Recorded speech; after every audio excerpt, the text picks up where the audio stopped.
ए जी कहाँ जातानी? कान खोल के सुन ली, कहतानी नइखे जाए के हो।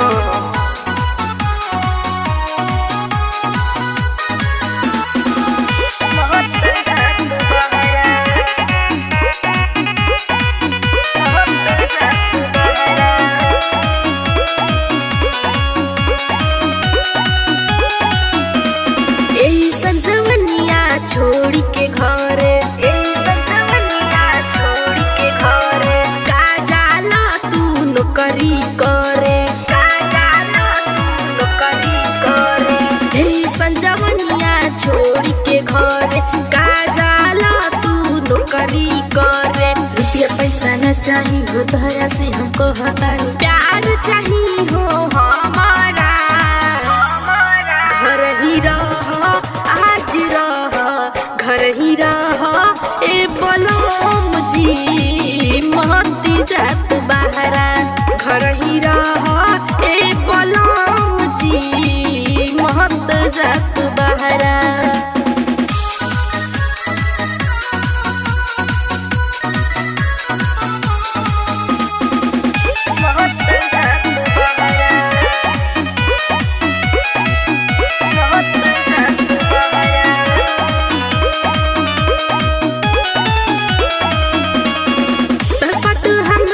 छोड़ी के जाइबा सच कहिले पछतैबा, याद हमर जब जब तोहरा आई ऐठ के रह जाइबा। खोजबा भेटाई नहीं, सपन में आई नहीं, हाथ मली रह जाइबा। बाटनी हो रामानिल बतिया, रुक जा हो बस आज के रतिया, बाटनी हो रामानिल बतिया, रुक जा हो बस आज के रतिया। मन के श्रद्धा पूरा दना हो, जियरा हम जुड़ा दना हो, बहुत जुड़ा के गजरा।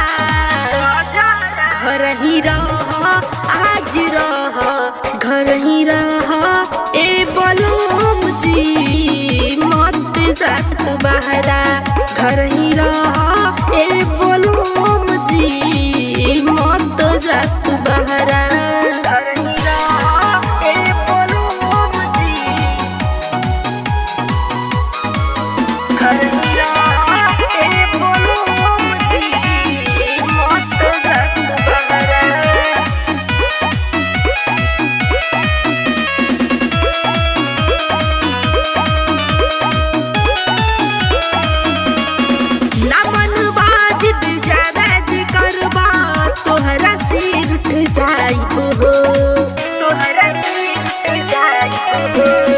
कितनो मनैबा या सुहुरैबा माने नहीं पाइब हो,